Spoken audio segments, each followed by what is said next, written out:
Hello, kamusta? This is Angelo of Make Designs, and last week we received a set of paint from Armored Komodo. And yes, this is the new formula for their lacquer-based paints. We're going to compare some of these colors to their previous formula and see the difference between the coverage and if there are any changes between the hues or tones of the colors that they're using. And we have here some spoons sponsored by KFC. KFC. Come on. Okay, so we're just going to wait for them to cure, and then we're going to start spraying this new formula of the lacquer base by Armored Komodo.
So ayun na nga, we tried and tested the new formula of the Armored Komodo.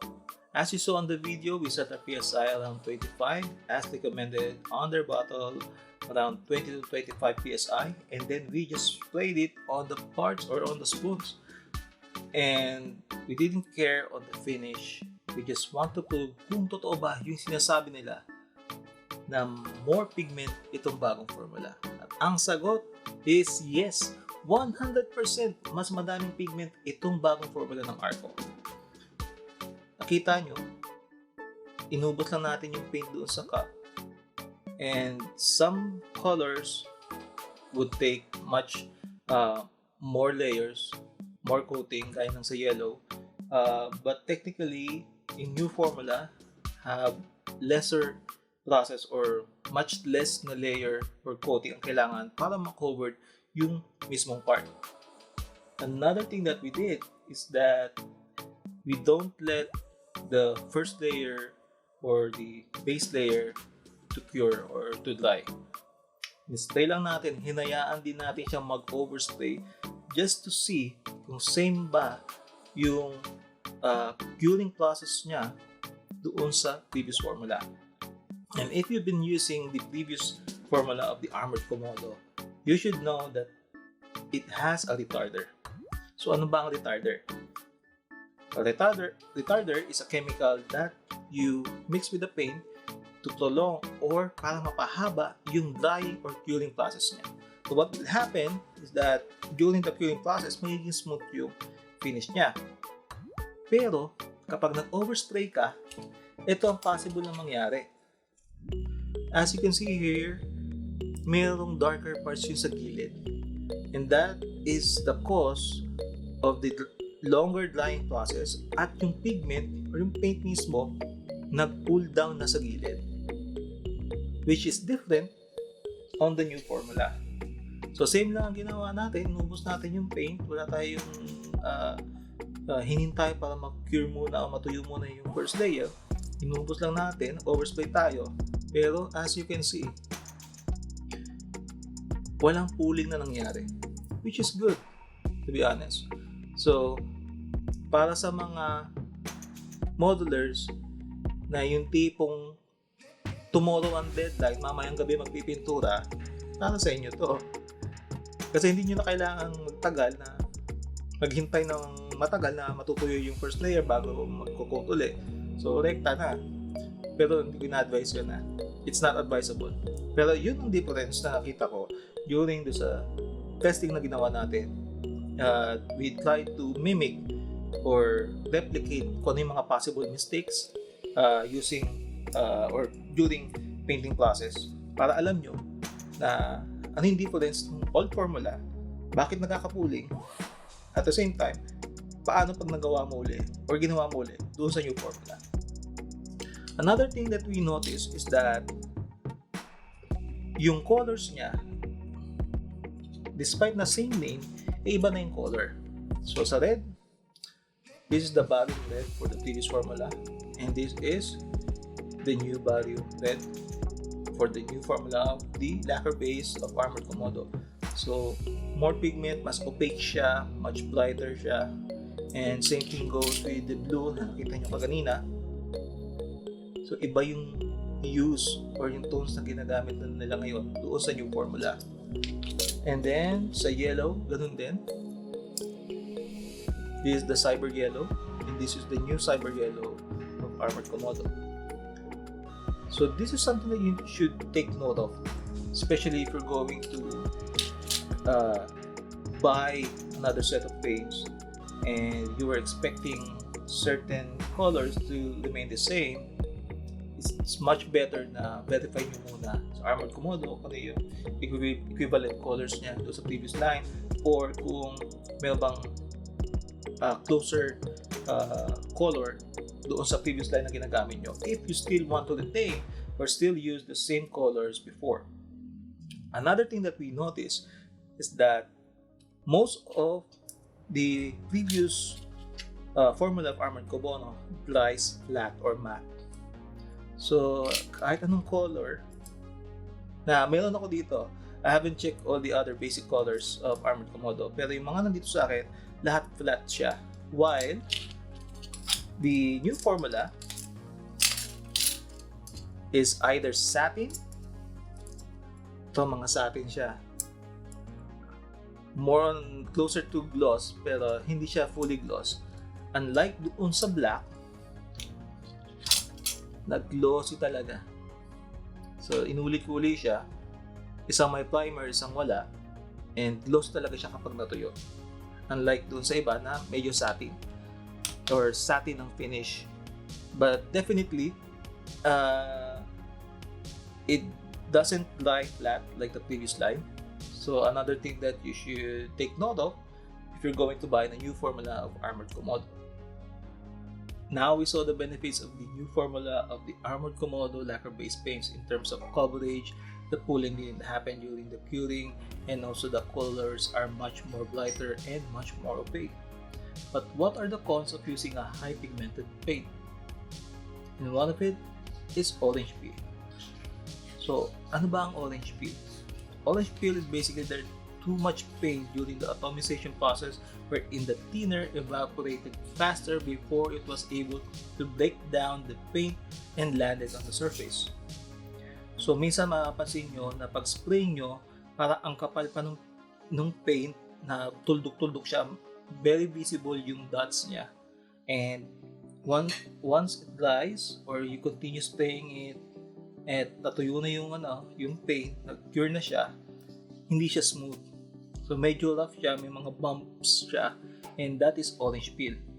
So to explain further kung ano yung atomization, so this is a double action airbrush.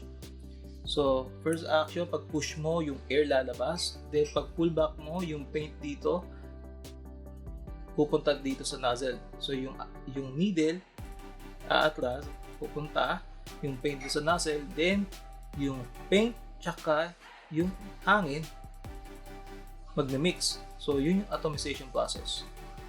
Ngayon, yung sa mixture na yun, kung mali ang timpla ng paint mo, masyadong makapal, less thinner or mas konti yung thinner, mag-evaporate na yung thinner bago pa niya ma-break down yung paint doon sa part na pinipinturahan mo. Or sabihin natin masyadong mababa yung PSI mo, so hindi niya masyado napupush yung atomization process, hindi masyadong gumagana, then makapal yung lapat nung paint mo dahil ang daming paint na umahalo dun sa hangin. So one way is to increase the PSI para ma-reduce yung paint at air ratio, or dagdagan natin yung thinner para mas ma-break down yung paint mixture during the atomization process bago lumapat sa part. And that's what I did actually. This is a mixture of titanium white and the ultramarine blue. Kaya mas lighter siya compared dito. And then I added 50% thinner. So 50% thinner and 50% paint mixture. And napakalaki ng difference ng smoothness niya compared doon sa out of the bottle na in-spray natin. So technically, mas madami kang paint na magagawa if you're going to add more thinner on one bottle. So around 50 or 60% more thinner will give you a much more smoother finish. And by the way, the paints that I have are prototypes. So kung naman yung nasa production, it might have changed. I already relayed to Alex of Armored Komodo yung mga discover ko. And so let's see, once na open na siya for public, kung nagagamit na or pwede na mabili, then let's see kung ano yung pwede pa nating manotice. So there might be some changes or not, but as of now, with the paint bottles that I have or the prototypes that I have, those are the things that I noticed. And that's it for our review and testing of the new formula of Armored Komodo lacquer-based paints. If you have any question, just let me know in the comments and make sure that you subscribe. You can also ask Armored Komodo for any information that you need. If you need Armored Komodo paints, message us on Facebook at NozzleCreatives. We sell all the Armored Komodo products. Until the next video, see you.